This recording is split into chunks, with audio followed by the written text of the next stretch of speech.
comment l'intelligence artificielle générative va-t-elle impacter les ressources humaines? Alors déjà, c'est quoi l'intelligence artificielle générative? C'est arrivé en novembre 2022 avec ChatGPT, mais il faut bien comprendre qu'il y a une galaxie d'outils qui sont bien plus importants que simplement quelques grands modèles de langage tels que ChatGPT, Bard, Claude, Anthropic et les autres.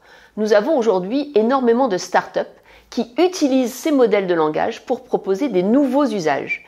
Nous avons des extensions, des plugins de ces grands modèles qui permettent d'automatiser, d'aller plus vite et surtout d'avoir des usages beaucoup plus qualitatifs. Donc, déjà, première idée, l'intelligence artificielle générative, c'est un ensemble d'outils composés de grands modèles de langage, de startups avec de nouveaux usages, d'extensions, de plugins et de combos.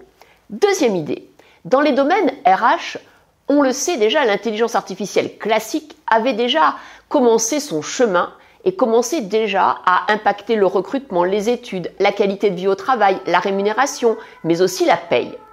Avec l'intelligence artificielle générative, on a un booster. Pourquoi?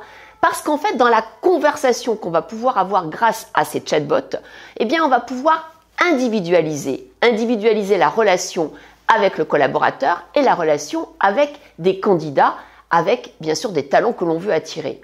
Et donc, on le voit bien, à la fois dans des solutions liées au recrutement, à l'attraction des talents, mais aussi et surtout à la formation, que la chaîne de la valeur de toutes les grandes étapes de ces différents domaines est complètement bousculée aujourd'hui.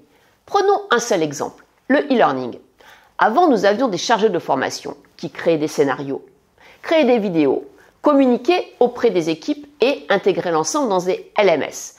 Avec l'intelligence artificielle générative, les scénarios peuvent être déjà bien dégrossis avec un ChatGPT ou un modèle de langage. Ensuite, directement, les prompts, ces fameux questionnements que l'on fait avec la machine, peuvent passer en automatique du scénario à la vidéo. La vidéo va même être carrément traduite dans différentes langues, avec même les lèvres qui pourront bouger en fonction de la langue choisie. Et donc, nous aurons une vidéo native dans la langue. Et cette vidéo va même pouvoir être customisée, communiquée avec des teasings, avec des synthèses, avec même carrément des articles de blog sur les réseaux sociaux.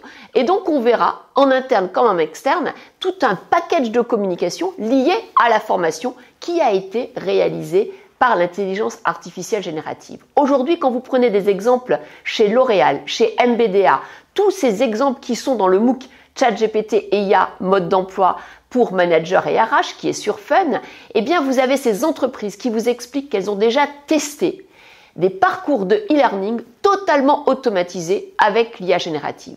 Donc, on voit bien qu'en ressources humaines, ce n'est plus simplement une intention, on est déjà dans l'évaluation de ce que peut faire l'intelligence artificielle générative. Troisième et dernier exemple, c'est tout ce qui est lié au recrutement. Aujourd'hui, avec des chatbots spécifiques, on arrive à parler en langage naturel avec des candidats potentiels et à répondre précisément à leurs demandes et même à imaginer, à décrire leurs perceptions, leurs émotions pour leur donner le bon argument. Ça va très loin, on n'en est qu'au début, tout le monde est en train de tester l'efficacité de ces IA génératives.